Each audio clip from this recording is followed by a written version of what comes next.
ఘనత వహించబడిన దేవాతి దేవునికి స్తోత్రములు. ఆయన కృపలో కాపాడబడుతున్న మీకు వందనములు. 2025 డిసెంబర్ 16వ తారీఖు ఏర్పరచబడిన దైవవాక్యం యోహాను సువార్త 1వ అధ్యాయం 27వ వచనం. నా వెనుక వచ్చుచున్నవాడు మీ మధ్యనున్నాడు, మీరాయన నెరుగరు. ఆయన చెప్పుల వారు విప్పుటకైనను నేను యోగ్యుడను కానని వారితో చెప్పెను.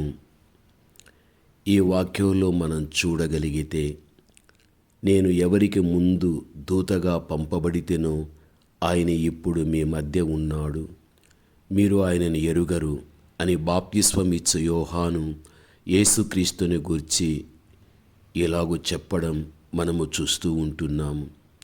లోకరీత్యా ప్రభు అయిన యేసుక్రీస్తు కంటే బాప్తిస్మమిచ్చు యోహాను వయస్సులో 6 నెలలు పెద్దవాడు. నా వెనక వచ్చువాడు అని మాత్రమే కాక క్రీస్తు తనకంటే శక్తివంతుడనియు ఆయన పరిశుద్ధాత్మతోనూ అగ్నితోనూ బాప్తిస్మమిచ్చుననియు యోహాను పలు సందర్భాలలో తెలియపరిచినట్టుగా మనం చూడగలం. అంతేకాదు కానీ, ఇదిగో లోక పాపాన్ని మోసుకొని పోవు దేవుని గొర్రెపిల్ల అని క్రీస్తును యోహాను పరిచయం చేసినప్పటికీ ఆయన స్వకీయులు ఆయనను గుర్తెరగలేదు, అసలుకు అంగీకరించలేదు. ప్రభువునందు ప్రియమైనటువంటి వారలారా, వాక్య భాగములో చూస్తే ఎద్దు తన యజమానుని ఎరుగును, గాడిద సొంతవాని దొడ్డి తెలుసుకొనును, కానీ నా ప్రజలైన ఇశ్రాయేలీయులకు అటువంటి తెలివి లేదు అని యెషయా 1:3 మనము చూడగలము. అంతేకాదు, ఆకాశ పక్షులు తమ కాలమున ఎరిగి ఉన్నవి కానీ నా ప్రజలు న్యాయ విధిని ఎరుగనయున్నారని మరో ప్రవక్తలో నుండి ప్రభు అంగలార్చినట్లుగా ఇర్మీయా 8:7 మనము చూడగలము. నిజమే, ప్రకృతికి సంబంధించిన ఎద్దు అయిన, ప్రకృతికి సంబంధించిన ఆకాశ పక్షులైన ఎద్దు యజమానుని ఎరుగుతుందని, గాడిద సొంత దొడ్డిని తెలుసుకుంటుందని, అంతేకాదు ఆకాశ పక్షులు తమ కాలాన్ని ఎరిగి ఉన్నాయని మనము చూస్తూ ఉంటున్నాం. ప్రకృతికి సంబంధించినటువంటి ఈ యొక్క ప్రాణులే తమ యొక్క సొంత వాటిని తెలుసుకుంటూ ఉంటున్నాయి. అయితే ఈ రోజున అనేక మంది వ్యక్తులు దేవునిని మరచిపోయారు, ఆయనను అంగీకరించలేదు. ప్రభువునందు ప్రియమైనటువంటి వారలారా, మనలాగా దేవుడు ఒకవేళ ఉండగలిగితే ఇహమందు మనం ఉన్నటువంటి వారం కాదు. దేవుడు ఎప్పుడు కూడా మనలను మరిచిపోలేదు, ఆయన ఎప్పుడు కూడా మనలను విడవలేదు, ఆయన ఎప్పుడు కానీ మనలను ఎడబాయనూ లేదు. ఆయన వాగ్దానాన్ని మన పట్ల సంపూర్ణంగా జరిగిస్తున్నాడు. షడ్రక్, మెషక్, అబేద్నెగోలు చూడండి, అగ్నిలో ఉన్నప్పటికీ కూడా 3 వ్యక్తులు, వారి మధ్యన 4వ వ్యక్తిగా దేవుడు దిగివచ్చి వారిని ఎంత చక్కగా ఆ ప్రమాదము నుండి కాపాడగలిగాడో మనము ఎరిగినటువంటి విషయమే. నిజమే, దేవుడు మనను మరవలేదు, కానీ మనమే కొన్ని సందర్భాలలో దేవుణ్ణి మరచిపోయి ఆయనకి దూరముగా మనము జీవిస్తూ ఉంటున్నాము. ప్రభువునందు ప్రియమైనటువంటి వారలారా, పత్మసు యొక్క లంకలో పరవాసి ఉండిన యోహాను యొక్క పరిస్థితిని చూడగలిగితే 7 స్వర్ణ దీప స్తంభముల సంఘములకు సంచారము చేయుచున్న మనుష్య కుమారుని చూచినట్లుగా చూడగలం.